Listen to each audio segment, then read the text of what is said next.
Good morning everybody. હું છું professor Balbhadrasinh Mandora, Dholka education society સંચાલિત શ્રીમતી આરડી આર્ટ્સ અને શ્રીમતી વિડિશા કોમર્સ કોલેજના અર્થશાસ્ત્ર વિભાગના આ ઓનલાઈન વિડિયો લેક્ચર સિરીઝમાં આપ સૌનું સ્વાગત કરું છું. મુદ્દાની વાત શરૂ કરીએ એ પહેલા એક નાનકડી સૂચના. મિત્રો, અમે જે કંઈ ઓનલાઈન વિડિયો લેક્ચર અપલોડ કરી રહ્યા છીએ એ માત્ર ને માત્ર વિદ્યાર્થીઓના શૈક્ષણિક હિતને ધ્યાનમાં રાખીને આ પ્રવૃત્તિ અમે કરી રહ્યા છીએ. જ્યારે સમગ્ર ગુજરાતના વિદ્યાર્થીઓ આ યુટ્યુબ ચેનલ અને આપણા ઇઝી ઇકોનોમિક્સ નો લાભ લેતા હોય ત્યારે તમે એમાંથી વંચિત કઈ રીતે રહી શકો?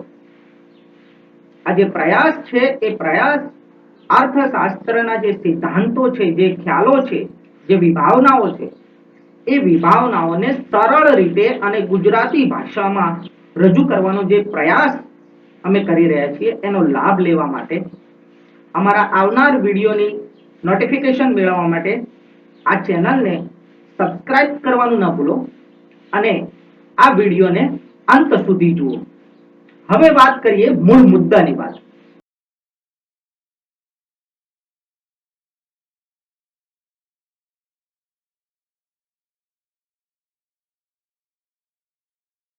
Welcome back. તો અત્યાર સુધી આપણે જે ચર્ચાઓ કરી, જે વાતો કરી, એ આંતરરાષ્ટ્રીય વેપારથી બંને દેશોને કેવી રીતે ફાયદાઓ થાય છે, બંને દેશો કેવી રીતે આંતરરાષ્ટ્રીય વેપારમાં જોડાય છે એની ચર્ચા કરી. પણ આ જે સિદ્ધાંત છે એ સિદ્ધાંત બિલકુલ મર્યાદાહીન છે એવું નથી. આ સિદ્ધાંતની ઘણી બધી મર્યાદાઓ છે. એની જો આપણે ચર્ચા કરીએ તો પહેલી મર્યાદા, આ સિદ્ધાંત માત્ર બે જ દેશને ધ્યાનમાં રાખીને બનાવવામાં આવેલો છે.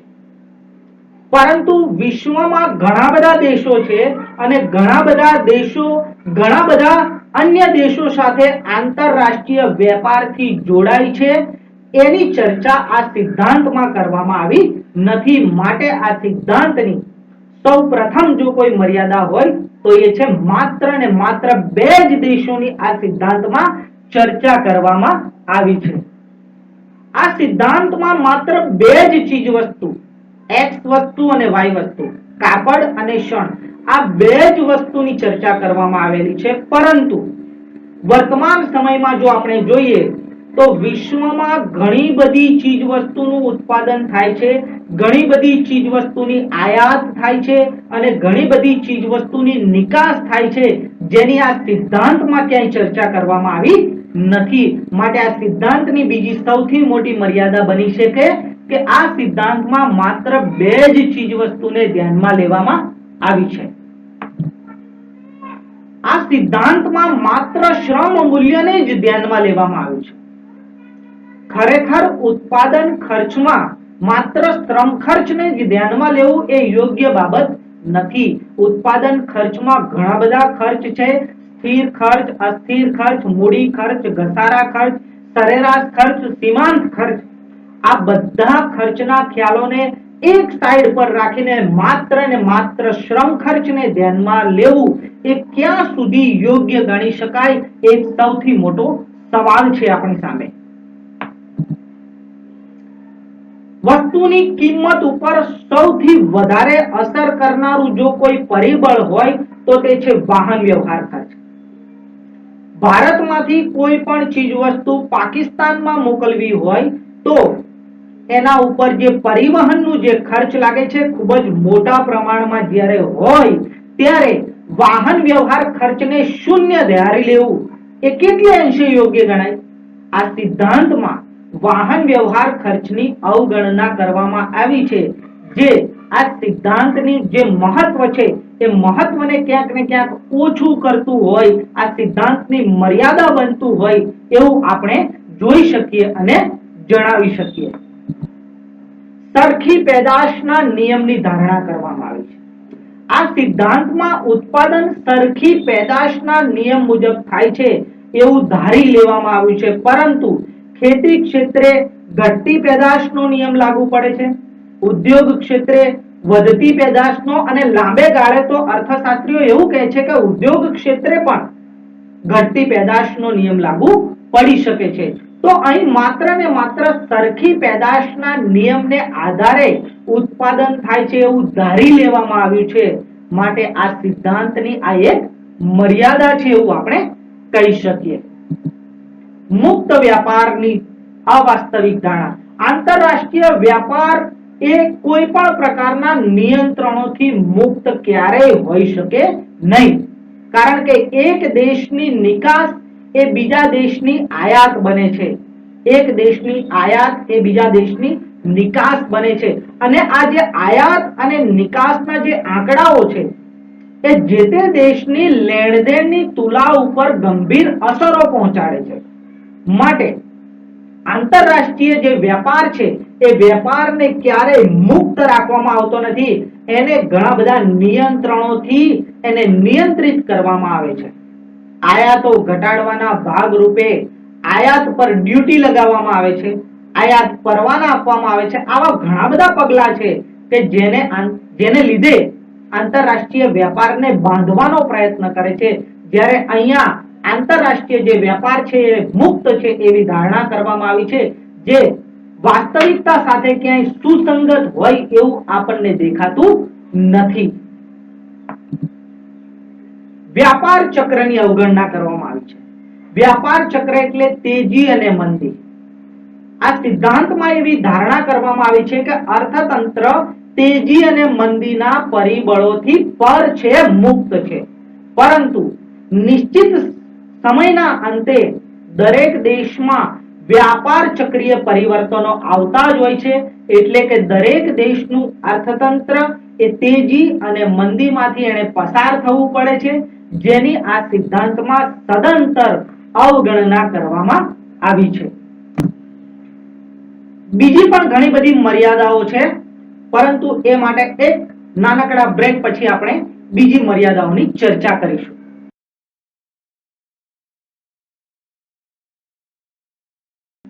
Welcome back. ઘણી બધી મર્યાદાઓની ચર્ચા કરી. આગળની વાત કરીએ તો માત્ર દ્રશ્ય વસ્તુનો જ વેપાર. આ સિદ્ધાંતમાં માત્ર ને માત્ર ભૌતિક ચીજ વસ્તુ, જેને નજરે જોઈ શકાય અને સ્પર્શી શકાય એવી ચીજ વસ્તુના વેપારની વાત કરવામાં આવી છે. પરંતુ આર્થિક વિકાસના યુગમાં સેવાઓનું પણ અનન્ય મહત્વ છે.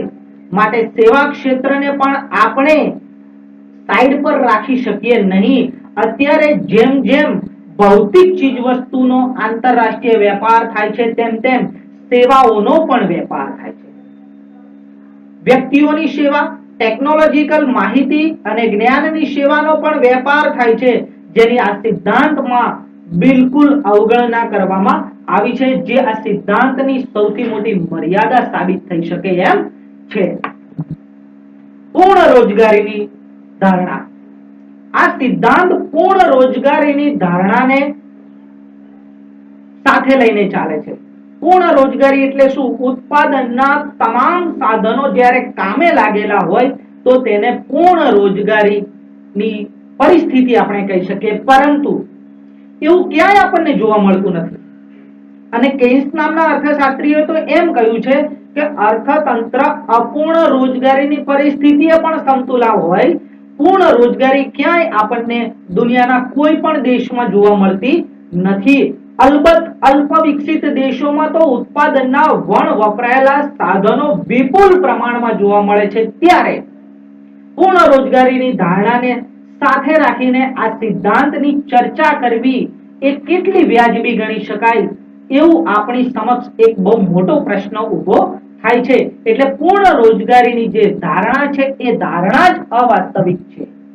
પૂર્ણ હરીફાઈ.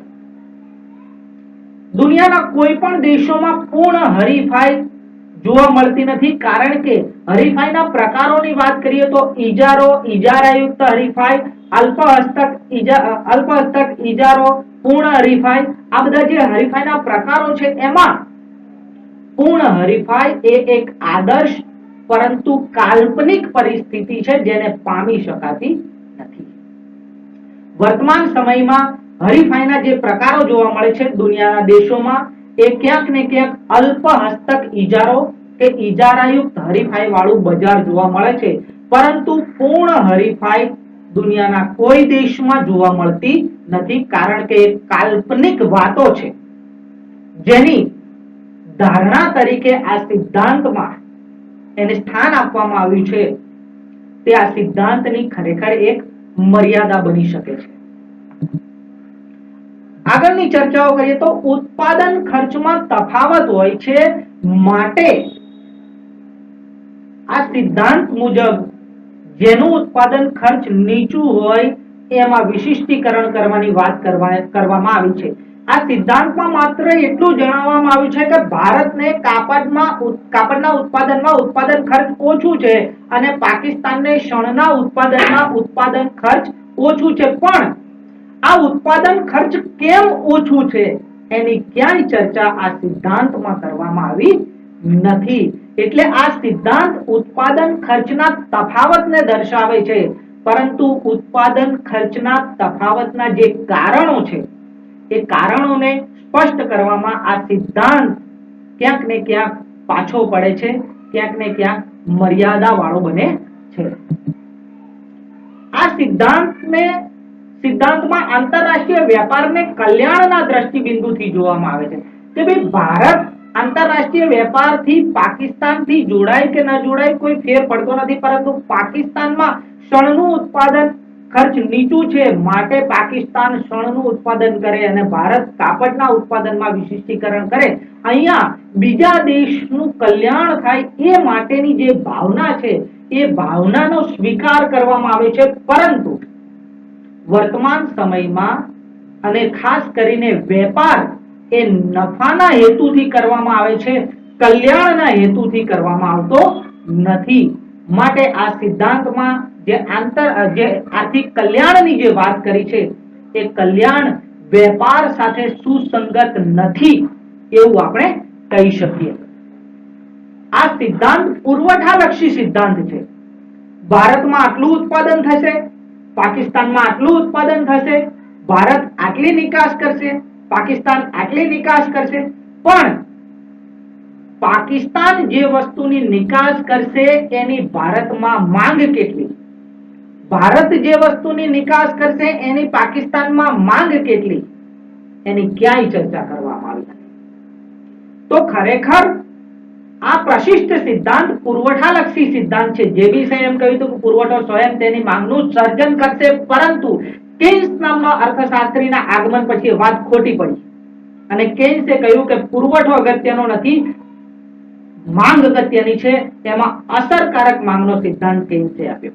એ સિદ્ધાંતની આપણે એની ચર્ચા કરવી જોઈએ, એનો અભ્યાસ કરવો જોઈએ.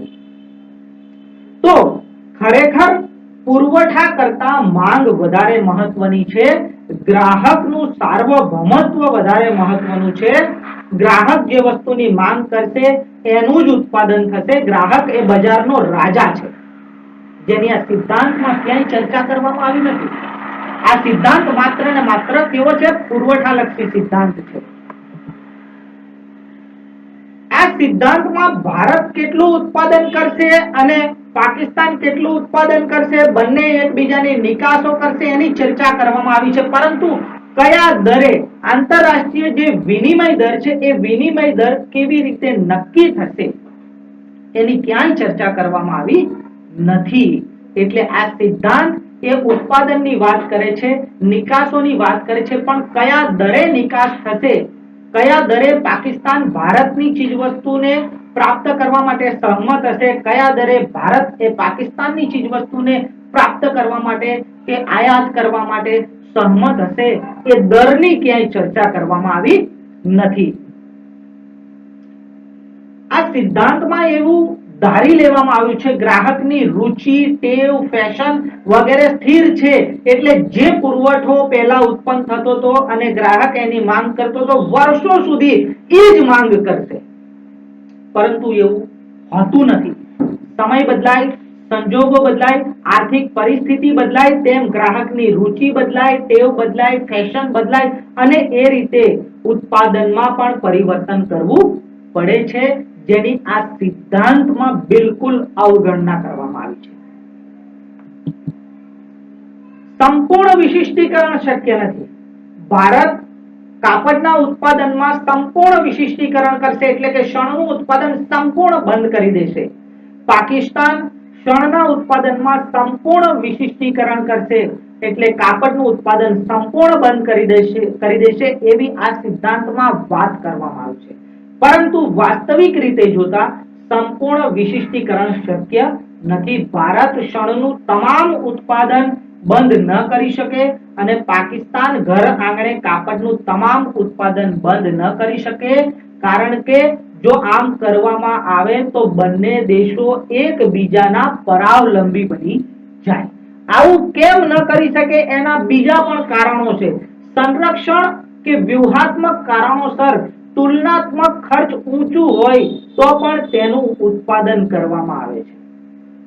ભારતનું ચલણ પાકિસ્તાન ભારત કરતા સસ્તા દરે છાપી આપે તો આપણે એવું ના કહી શકીએ કે અમારું ચલણ તમે છાપો. સંરક્ષણાત્મક વાત છે, વ્યૂહાત્મક વાત છે. દેશ માટે જરૂરી એવી બાબતોમાં દેશમાનની દેશની અસ્મિતાની વાત આવે, દેશની અખંડિતતાની વાત આવે, દેશના સાર્વભૌમત્વની વાત આવે અને દેશની પરાવલંબીપણાની જ્યારે વાત આવે ત્યારે આપણા દેશમાં ભલે ચીજ વસ્તુનું ઉત્પાદન ઊંચા ખર્ચે થાય તેમ છતાં દેશના ઉદ્યોગોને રક્ષણ આપવા માટે સંરક્ષણાત્મક નીતિની જ્યારે આપણે વાત કરીએ ત્યારે આપણે એ વાત યાદ કરવી જોઈએ કે આવી પરિસ્થિતિમાં દેશમાં ઊંચા ખર્ચે ચીજ વસ્તુનું ઉત્પાદન થાય તેમ છતાં આપણે એની આયાત કરતા નથી. ઉલટાનું ઉદાહરણ આપીએ તમને તો ચીનમાંથી સસ્તી વસ્તુ આપણને મળે છે તેમ છતાં ચાઇનીઝ પ્રોડક્ટ ઉપર આપણે બેન લગાવીએ છીએ, કારણ કે સંરક્ષણાત્મક અને વ્યૂહાત્મક કારણોસર ભારતમાં ભલે મોંઘી ઉત્પન્ન થતી ચીજ વસ્તુ આપણે ઉત્પન્ન થવા દઈએ છીએ, પરંતુ પાડોશી દેશ પાસેથી આપણે એ વસ્તુની આયાત કરતા નથી, જે આ સિદ્ધાંતમાં ધ્યાનમાં લેવામાં આવ્યું નથી. ટેકનોલોજીકલ પરિવર્તનોને ધ્યાનમાં નથી લીધા.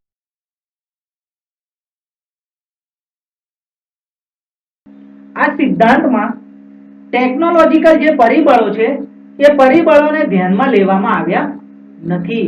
એ પરિવર્તનશીલ છે. સમય જાય, સંજોગ બદલાય તેમ તેમ ટેકનોલોજીનો ઘણો બધો વિકાસ થતો આવ્યો છે.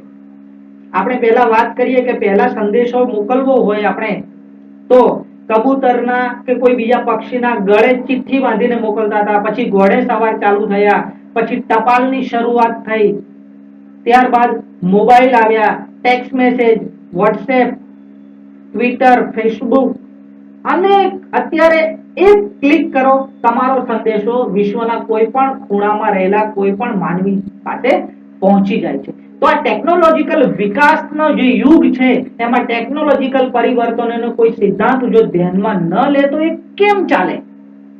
આ સિદ્ધાંતમાં ટેકનોલોજીકલ પરિવર્તનોને ધ્યાનમાં લેવામાં આવ્યા નથી.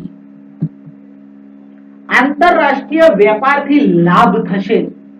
ભારત અને પાકિસ્તાન આંતરરાષ્ટ્રીય વેપારથી જોડાશે તો બંનેને લાભ થશે, પણ જે કુલ લાભ થાય છે એમાંથી ભારતને કેટલો લાભ પ્રાપ્ત થશે, એમાંથી પાકિસ્તાનને કેટલો લાભ પ્રાપ્ત થશે, એની વહેંચણીની ચર્ચા આ સિદ્ધાંતમાં કરવામાં આવી નથી, જે આ સિદ્ધાંતની સૌથી મોટી મર્યાદા બની શકે છે.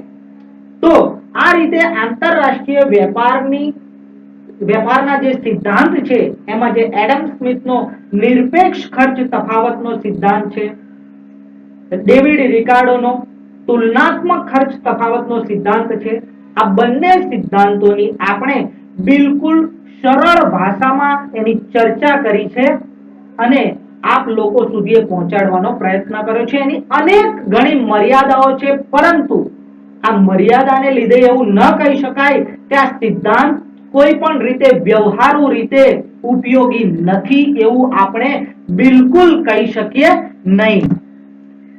ઘણા બધા અર્થશાસ્ત્રીઓએ પણ આ સિદ્ધાંતની જે ટીકા કરી છે એમની નજરે અને એમના શબ્દોમાં વાત કરીએ તો પીટી એલ્સવર્થ અને જે ક્લાર્ક નામના અર્થશાસ્ત્રીએ પોતાના પુસ્તક ઇન્ટરનેશનલ ઇકોનોમિક્સમાં લખ્યું છે કે પ્રશિષ્ટ સિદ્ધાંતની મુખ્ય ખામી એ છે કે તે તુષ્ટિગુણના લાભના આધાર સ્તંભોને સમજાવવામાં નિષ્ફળ જાય છે. ટાઉઝિંગ નામના અર્થશાસ્ત્રીએ કહ્યું કે વાતાવરણ, જમીન, ખનિજ દ્રવ્યોનો સંગ્રહ, રોકાણ ક્ષમતા, કુદરતી સંપત્તિ અને મૂડી સાધનોમાં તફાવત હોવાથી આંતરરાષ્ટ્રીય વેપાર થાય છે, જેની અહીં અવગણના કરવામાં આવી છે. હેબરલર કે જેણે વૈકલ્પિક ખર્ચનો સિદ્ધાંત આપ્યો, એમણે પોતાના પુસ્તક ધ થિયરી ઓફ ઇન્ટરનેશનલ ઇકોનોમિક્સમાં લખ્યું છે કે આ સિદ્ધાંત વાસ્તવિકતાને એટલી બધી સરળ બનાવી દે છે કે તે અપર્યાપ્ત જણાય છે. પ્રોફેસર ગ્રેહામે કહ્યું કે બે દેશો વચ્ચે તો વેપાર થશે જો બંને દેશો એક સરખું સ્થાન ધરાવતા હોય, એટલે કે બંને સમાન કક્ષાના દેશો હોય તો જ વેપાર થશે. એનો મતલબ એવો થાય કે આપણો વિકાસ થઈ જાય પછી શાકભાજીની લારીમાંથી શાકભાજી ખરીદવું એ આપણને અનુકૂળ આવતું નથી. વિકાસ થઈ ગયા પછી, આપણે મોટા બની ગયા પછી આપણે શાકભાજી ખરીદવા માટે મોલમાં જઈએ છીએ. તો અહીંયા ત્યાં સરખાપણાની ભાવનાનો હનન થાય છે કે એક વિકસિત દેશ અલ્પ વિકસિત દેશ સાથે આંતરરાષ્ટ્રીય વેપારથી નહીં જોડાય. વિકસિત દેશ જોડે વેપાર કરશે, અલ્પ વિકસિત દેશ જોડે વેપાર કરશે. આવું ગ્રેહામ બેલની વાત ઉપરથી આપણને જાણવા મળે છે. હવે વાત કરીએ આ સિદ્ધાંતના મહત્વની. આ સિદ્ધાંત જે એડમ સ્મિથે આપ્યો, જે ડેવિડ રિકાર્ડોએ આપ્યો, એ બિન ઉપયોગી છે એવું આપણે ન કહી શકીએ, કારણ કે તુલનાત્મક ખર્ચ તફાવતનો સિદ્ધાંત એ આંતરરાષ્ટ્રીય વેપાર શા માટે થાય છે અને કઈ રીતે થાય છે તેની સમજૂતી આપતો સૌ પ્રથમ સિદ્ધાંત છે. જ્યારે પહેલું ડગલું હોય, પહેલું કદમ હોય તો મર્યાદાવાળું હોય, પરંતુ હજારો કદમ પછી જે સફળતા પ્રાપ્ત થાય છે એમાં પહેલા કદમનું અનન્ય મહત્વ હોય છે. આ સિદ્ધાંતને આધારે જ અન્ય સિદ્ધાંતોની રજૂઆત કરવામાં આવી છે. તેથી આ સિદ્ધાંત એ સઘળા સિદ્ધાંતો માટે આધાર સ્તંભ છે.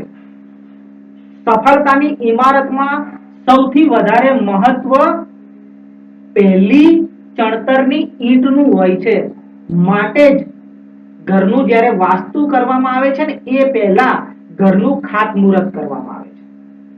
તો અહીંયા આ સિદ્ધાંતો માટે જે બીજા સિદ્ધાંતોની જે રચના થઈ એ સિદ્ધાંતો આ સિદ્ધાંતને આધારે થઈ છે, માટે આ સિદ્ધાંત એ આધારરૂપ છે. નંબર 3, જુદી જુદી વસ્તુના ઉત્પાદનમાં દેશો વચ્ચેની જે કાર્યક્ષમતામાં તફાવત હોય છે એ વાસ્તવિકતા તરફ, એ સત્ય તરફ આ સિદ્ધાંત ધ્યાન દોરે છે કે ભારત એ ચાના ઉત્પાદનમાં વિશિષ્ટીકરણ કરશે, બ્રાઝિલ કોફીના ઉત્પાદનમાં વિશિષ્ટીકરણ કરશે, જે ઓપેક સંગઠન સાથે જે જોડાયેલા દેશો છે એ ખનિજ તેલના ઉત્પાદનમાં વિશિષ્ટીકરણ કરશે તો જ ફાયદો થશે. એ સત્ય તરફ આ જે સિદ્ધાંત છે એ સિદ્ધાંત આપણા બધાનું ધ્યાન દોરે છે. માટે હેબરલર જણાવે છે કે કોઈ પણ દેશ ઉત્પાદનની એક જ શાખામાં વિશિષ્ટીકરણ સાધશે જેમાં તેને તુલનાત્મક લાભ હોય, જેમાં આપણને લાભ હોય, લાભ વગર લાલો ના બોલાવે આપણને, જેમાં લાભ હોય એ જ શાખામાં વિશિષ્ટીકરણ કરવામાં આવે છે. એલ્સવર્થ જણાવે છે કે રિકાર્ડોનો સિદ્ધાંત એડમ સ્મિથના સિદ્ધાંત કરતા ચડિયાતો છે, કારણ કે એડમ સ્મિથે નિરપેક્ષ ખર્ચ તફાવતની વાત કરી, જ્યારે રિકાર્ડોએ એક ડગલું આગળ તુલનાત્મક ખર્ચ તફાવતની વાત કરી છે. ચડિયાતો છે કારણ કે આંતરરાષ્ટ્રીય વેપાર શા માટે થાય છે, કેવી રીતે થાય છે, કેમ થાય છે તેની વૈજ્ઞાનિક સમજૂતી ડેવિડ રિકાર્ડોના સિદ્ધાંતથી આપણને પ્રાપ્ત થાય છે. તો જુદા જુદા અર્થશાસ્ત્રીઓએ આંતરરાષ્ટ્રીય વેપારનો જે સિદ્ધાંત છે એ સિદ્ધાંતની જે વાતો કરી છે, એડમ સ્મિથે નિરપેક્ષ ખર્ચ તફાવત દ્વારા આપણને આંતરરાષ્ટ્રીય વેપાર સમજાવ્યો, ડેવિડ રિકાર્ડોએ તુલનાત્મક ખર્ચ તફાવત દ્વારા આપણને આ સિદ્ધાંત સમજાવ્યો. આ સિદ્ધાંતની અનેક ધારણાઓને લીધે અનેક મર્યાદાઓ પણ છે, પણ આ સિદ્ધાંતમાં ગુણાત્મક પરિવર્તનો કરીને આ વિશ્વને આંતરરાષ્ટ્રીય વેપારના અનેક સિદ્ધાંતો પ્રાપ્ત થયા છે. એ દ્રષ્ટિએ એડમ સ્મિથનો નિરપેક્ષ ખર્ચ તફાવતનો સિદ્ધાંત અને ડેવિડ રિકાર્ડોનો તુલનાત્મક ખર્ચ તફાવતનો સિદ્ધાંત એ બિલકુલ મહત્વ વગરનો છે એવું આપણે કહી ના શકીએ. આ સિદ્ધાંતનું પોતાનું આગવું મહત્વ છે, જેની ચર્ચા પણ આપણે આ વિડિયો લેક્ચરમાં કરી. તો સૌ વિદ્યાર્થી મિત્રોએ અંત સુધી આ વિડિયો લેક્ચરને નિહાળ્યો. આપ સૌનો ખૂબ ખૂબ આભાર. અમારા આવા અવનવા વિડિયોને, શૈક્ષણિક વિડિયોને નોટિફિકેશન પ્રાપ્ત કરવા માટે આ ચેનલને સબસ્ક્રાઇબ કરો, આ ચેનલને લાઈક કરો, શેર કરો અને આ વિડિયો લેક્ચરમાં ફક્ત આટલું જ. નવા વિડિયો લેક્ચરમાં મળીશું એક નવા મુદ્દા સાથે. આંતરરાષ્ટ્રીય વેપારના વિડિયો લેક્ચરની સિરીઝને આગળ ધપાવવા માટે અમને પ્રોત્સાહન મળે એ માટે સબસ્ક્રાઇબ કરવાનું ન ભૂલશો. જય હિન્દ, જય ભારત.